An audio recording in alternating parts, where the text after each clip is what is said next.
Hi, this is János, it's Revert Audio, and this video is for Brandon, and I'm answering his question about resistor matching for the Cornet 3. And so he was wondering about which resistors to match, because in one of my previous videos I mentioned that matching resistors in the RIAA circuit is quite important to have a nice balanced sound, and I would say even if you don't match them closely, probably it will be okay, but I really prefer to match the resistors for the left channel and right channel in the RIAA circuit as closely as possible, because that defines the EQ curve, that defines the tone, the tonality of the channel. And if there's a big difference between the two channels, then it can be quite bothersome or quite strange, or have weird effects, weird sonic effects. So it's best to keep the values as close to each other. But he was asking like which are these resistors and how to do that. So that's what I'm going to do in this video.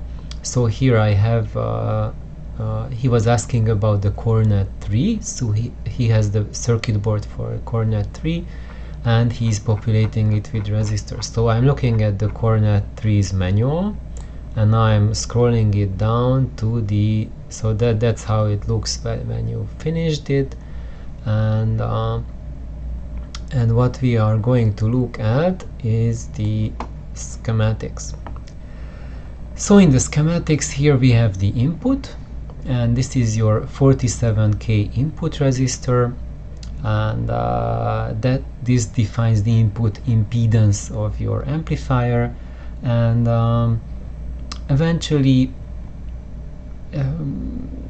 you could match this if you want to, but it won't really make a big difference. Like within 5% tolerance, that's fine. So if you just get a generic pair of 47K resistors, it will be fine as well.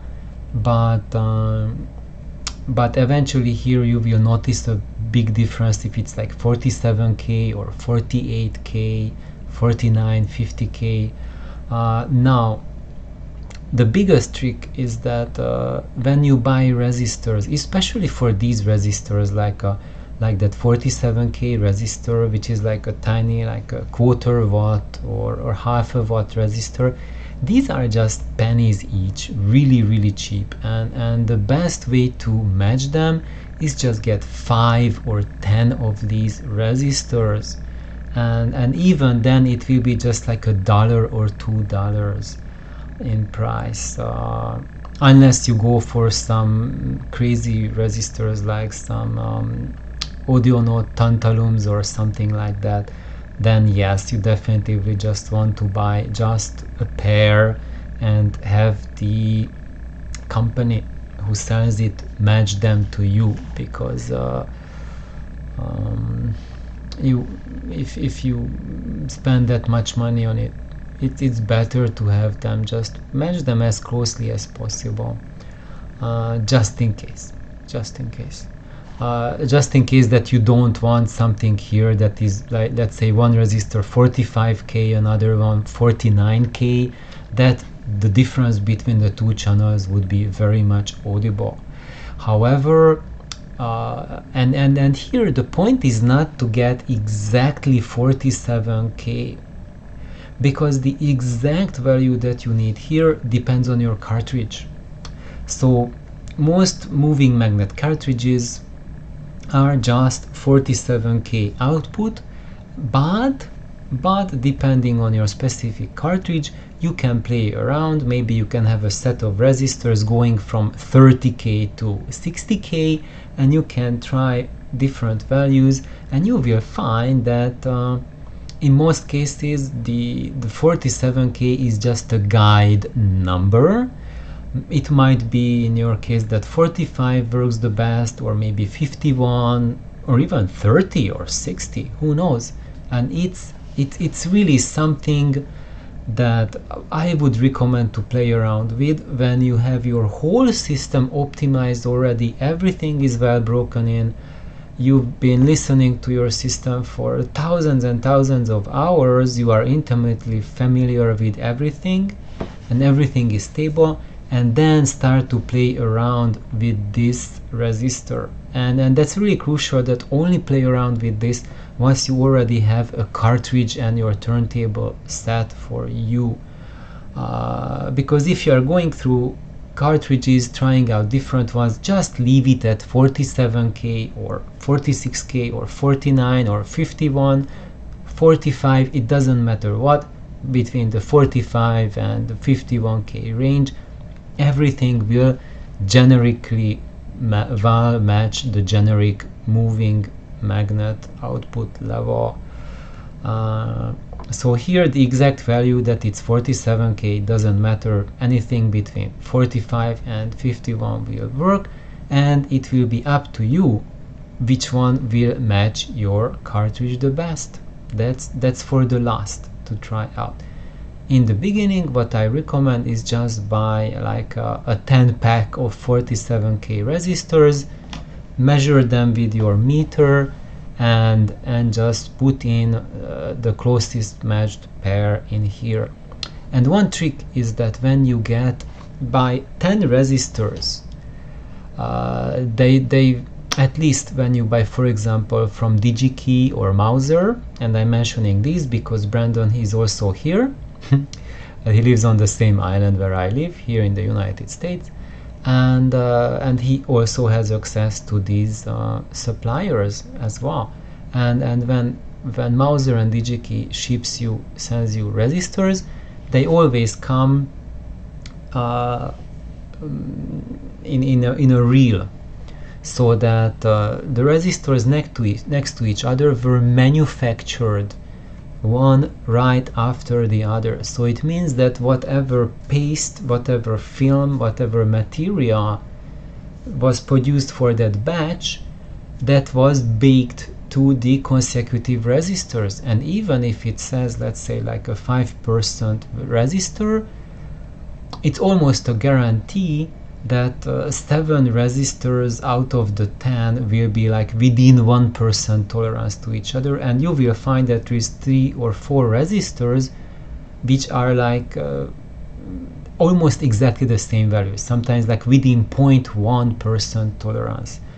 And this is something much more important, just to get, this is something very easy, I would say. I said it wrongly, not much more important. This is just very easy, that you can just easily match it for yourself. What I do for myself when I buy resistors like 47K or 1K here, these are really common values, and for myself I always keep a bunch on hand, and I order like from the 47Ks like a 50 pack. You don't need to do that, just order a 10 pack. And when I get the 50 pack, I get my meter when I receive it, and I measure each resistor in the reel. I don't break the reel apart, just measure each one on the reel and write down the values on the reel, what I measured exactly for each one of them. Of course, you won't have enough space to write 47 plus 3 digits. Just write like the last 2 digits of your meter by each resistor, or you can put like a sticky tape onto each resistor with the actual value, and you will often find that you have basically from the 10 resistors you have at least 3 matched pairs or 4 in general. So after that, this 1K resistor, you don't have to really super closely match it, but you can. 1K here, you don't have to, but you can. But generally this 1K is a very generic value, and I would say just order like 10 of these resistors, and you will find their pairs that will match right away. So you don't match this resistor, this 1K, at the grid. This is the grid stopper. you don't match this to the cathode resistor, which is R9. So R8 and R9, you don't measure this together, you don't match them together, but you match the R8 of the left channel to the R8 of the right channel, and then R9 of left channel, you match it to R9 of right channel. And in general, for every resistor, just match them between right and left channel, keep them the same. And if it's a little bit different, even like 5% to 10% different than what these values are here for these resistors like R7, R8, R9, R10, it doesn't really matter. It won't impact the EQ of the sound. Now, however, we are going here, R11. Now this is part of the RIAA EQ circuit. Now this is our first truly crucial resistor. So you want this to be like as close to 6.8K as possible.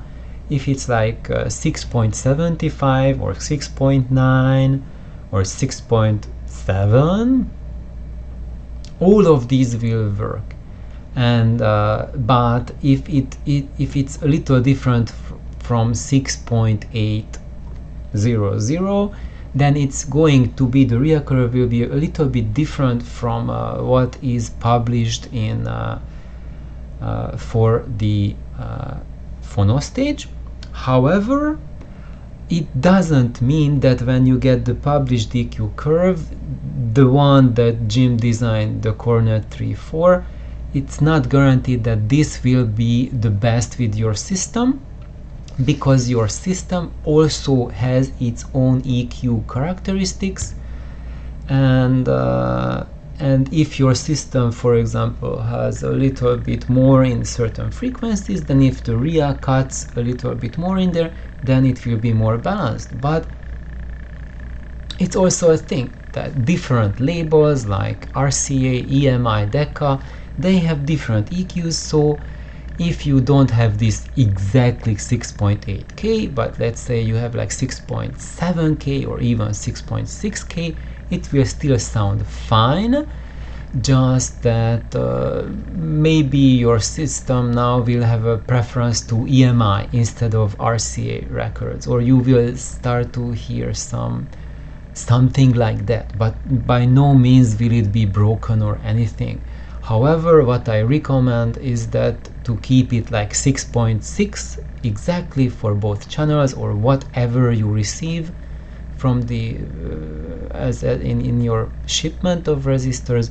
Don't fret about it, don't worry, just make sure that left channel and right channel is the same, because the only thing that is truly bothersome is if that your record, like one channel sounds right and the other channel sounds wrong, and the two don't mix and match. That's the only difficulty, I mean the only problem you can go wrong with a resistor and capacitor upgrade, if you mismatch the two channels in the RIAA circuit. So the same thing goes for the capacitor values. If it's not exactly 47 nanofarad but 46.5 or 46 or 48, don't worry, it will work fine. Just make sure they are as close to in the between the two channels as possible. So these two here, so C7 and R11, these are the ones that you want to keep just, I would say, within 1% between the two channels. For the resistor it will be easy, for capacitor it might be something harder, a lot harder to do. But you see here there's also one more 47 nanofarad cap for C8.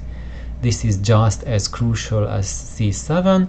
So basically you can just buy a bunch of 47 nanofarad caps, depending on the quality you buy. Maybe here you can also buy 10 of these, and you will need 8 for the two, I mean you will need 4 for the two channels, and you will have plenty of chance to get the right value one to match the values for the two channels.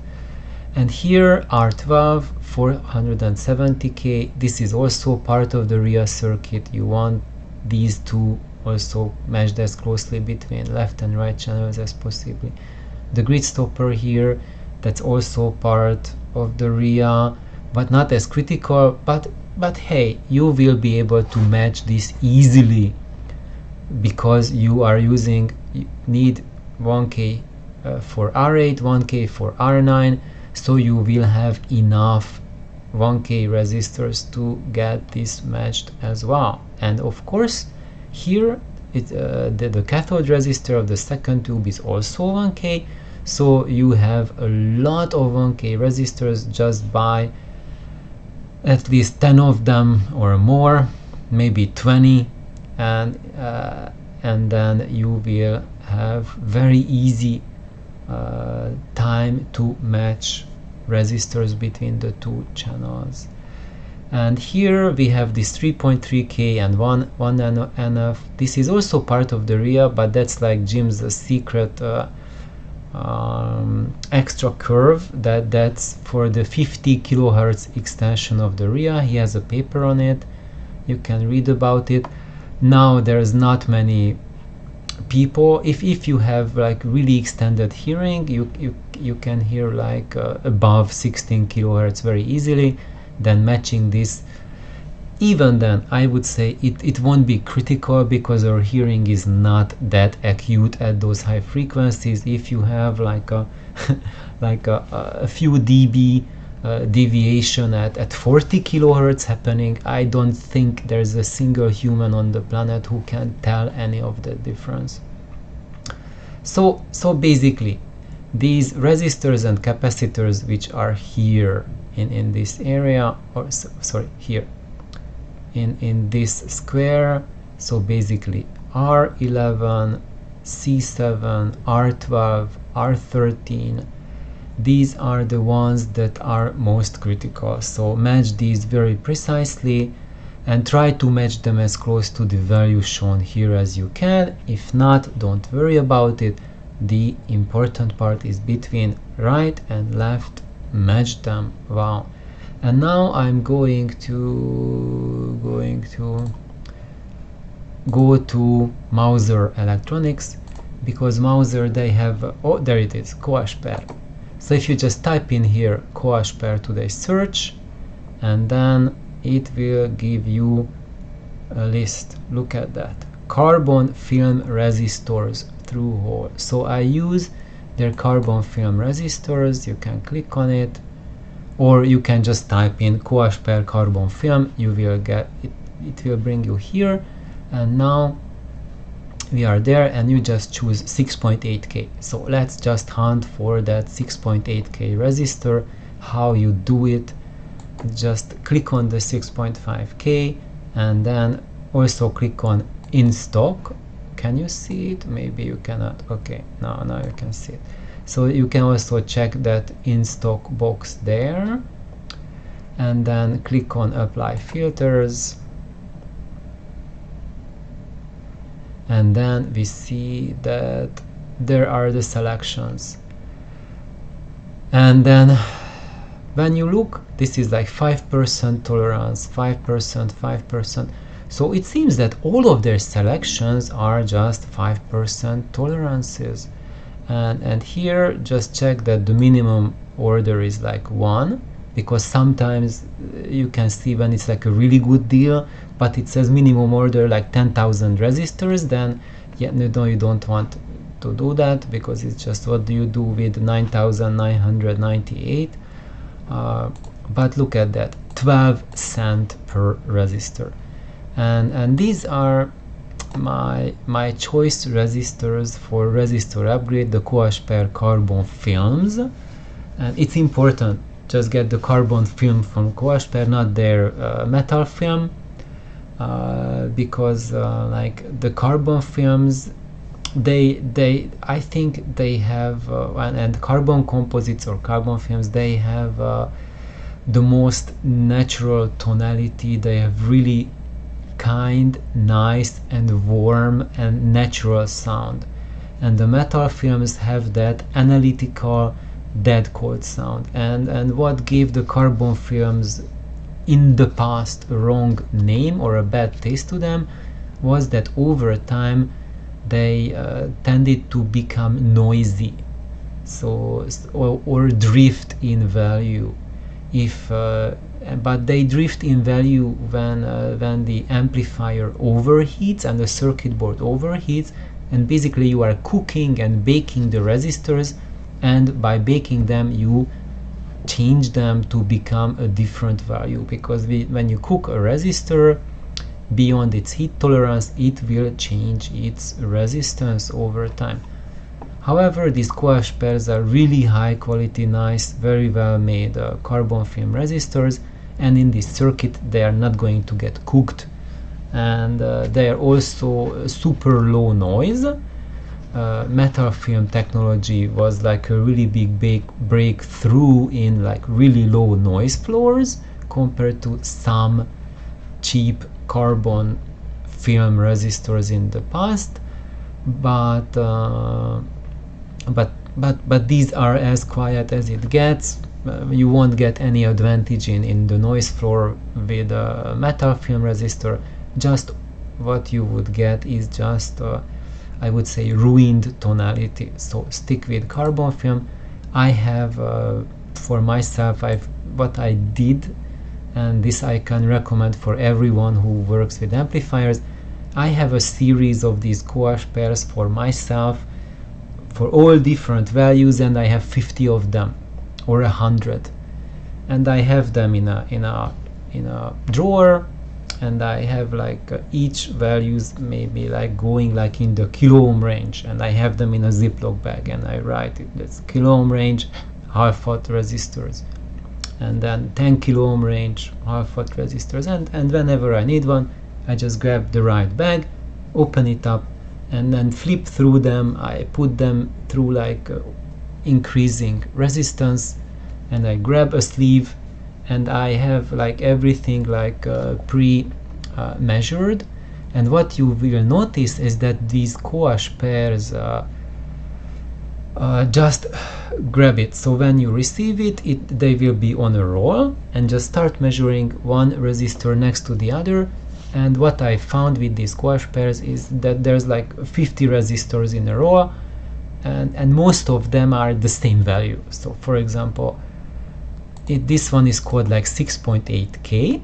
So the pack I get, maybe it might be like 6.71K, and basically all of the resistors will be 6.71K. So the 5% means that what you receive, the value of the resistors will be within 5% of that nominal 6.8K that you put your order for.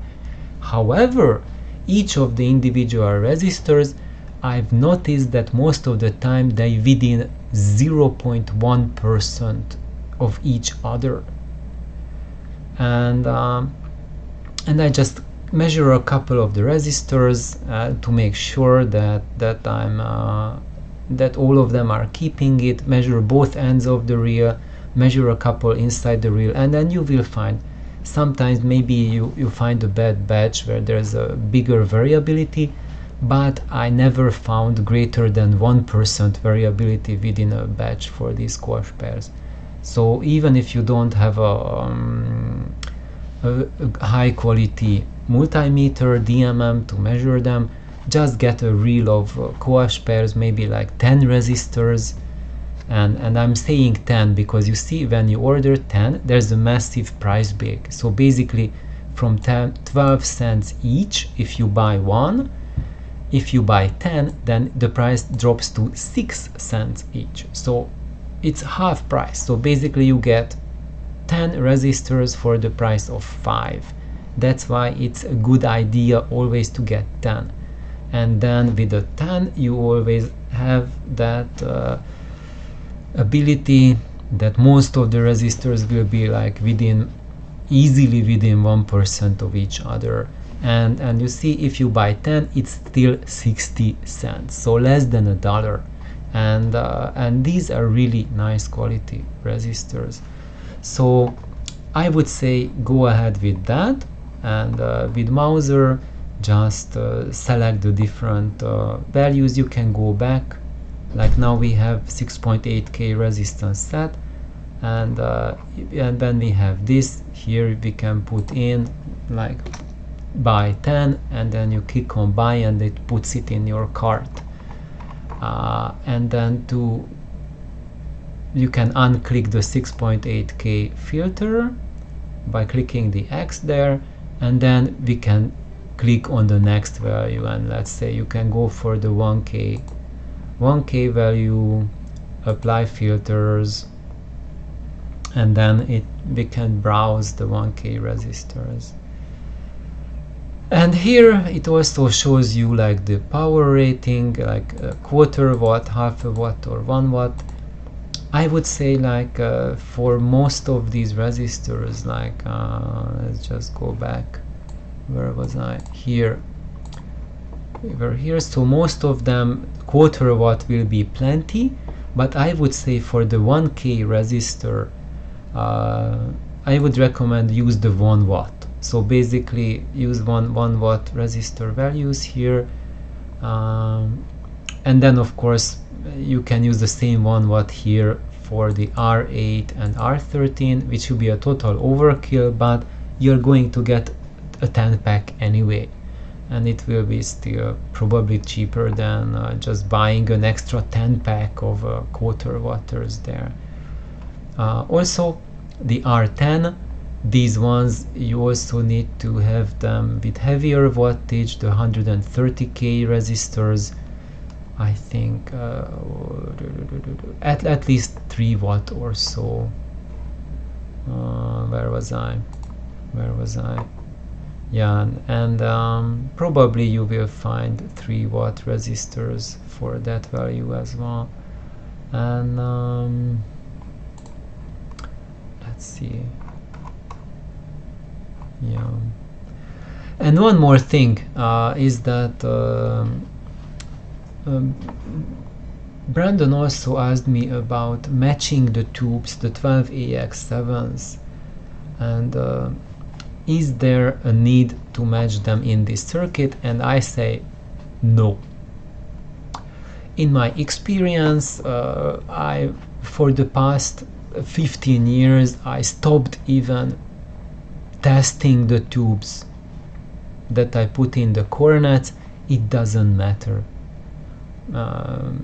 I never ever run into a case where the two sections were so imbalanced with any 12AX7, be it modern made Softec or RCA or GE or Siemens or whatever. It never ever presented any difficulty or any sonic change whatsoever, whether the tube I put in, whether the two sections were extremely balanced and matched or all over the place. It doesn't matter. It won't make any difference. And part of the reason for that is that there's this cathode follower here, and the cathode follower makes sure that the Cornet has a low output impedance, which makes the circuit immune to imbalances in the 12AX7 sections. Now, if you have a phono stage that doesn't have a cathode follower for the output, then what happens is that the output impedance of your second tube or the last stage is the one that sets the output impedance, that impacts heavily the output impedance of your phono stage, and then matching that last stage between left and right channel becomes absolutely vital. However, here we have the cathode follower, and that creates a uniformly super low output impedance for both channels, and it doesn't matter at all. I would say the only case where it would matter would be this last tube, the 12AU7, but only in case if you are running solid state preamplifiers, or if you run it directly to an amp, if you are running solid state amplifiers which have very low input impedance. So if your input impedance of what you are using with is super duper low, like 10 kilo ohm or something like that, then yes, I would make sure to match the 12AU7 sections closely. Otherwise you will hear tonal imbalance between the two channels. But if you use tube amplifiers, then even matching the 12AU7 means absolutely nothing. So I think these are my hints for resistor matching in phono stages. And of course, if you watch through and you are not Brandon and you are working on other projects, this is true for every phono stage, every vacuum tube phono stage. And I would say not just vacuum tube. If you have a solid state phono stage unit, those resistors and capacitors which are in the EQ circuit, you want to match them super closely between the two channels. And also the same applies if, let's say, your solid state RIAA EQ calls for a 1.1K resistor, and if you put there a 1.05K resistor, it will still work, just its tone will be slightly different from how the creator of the amplifier or creator of the phono stage imagined it. But in your case it actually might work even better than the original 1.1.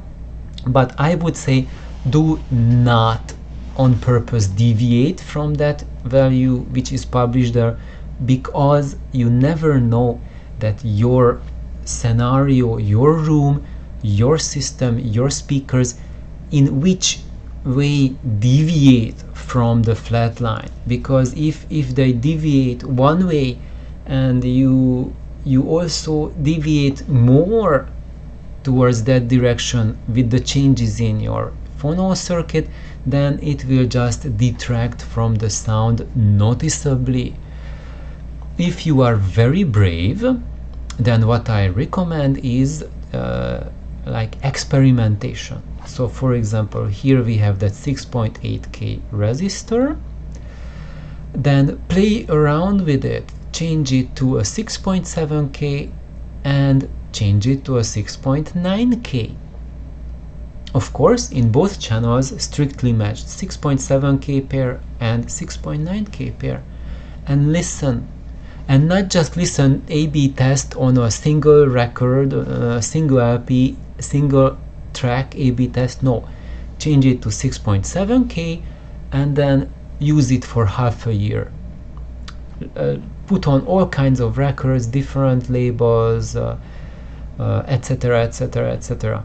And then after like a couple of months, maybe a month, if you listen to a lot of music, after a month change it to 6.9 and then change and listen to it. You might not even hear any difference whatsoever, but you will notice if you do this extended listening that with the two values 6.7 versus 6.9 versus 6.8, you will have different records which you will have a preference to listen to, which will sound the best for you.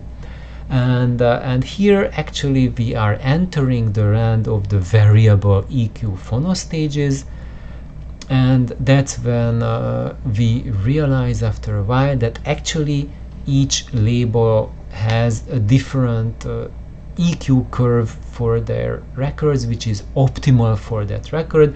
And sometimes maybe the person who cut that record had the same RIAA EQ that is with another label, but the way they master it, they master specific frequencies in a way that makes it, renders it more suitable with a different RIAA playback in your system than the standard RIAA. So different EQ playback than the standard RIAA. And And yeah, that's it. So I think this is something that everyone can experiment with it after a while. And for example, anyway, I don't want to give now more advices because I'm hitting 34 minutes, and I think I have answered Brandon's questions right now. And there's a lot more that we can think about, what we want to do, how we want to upgrade our phono stages, and I'm going to talk about later on. So thank you, Brandon, for your question and for the Buy Me a Coffee donation, and have a wonderful day. Bye bye.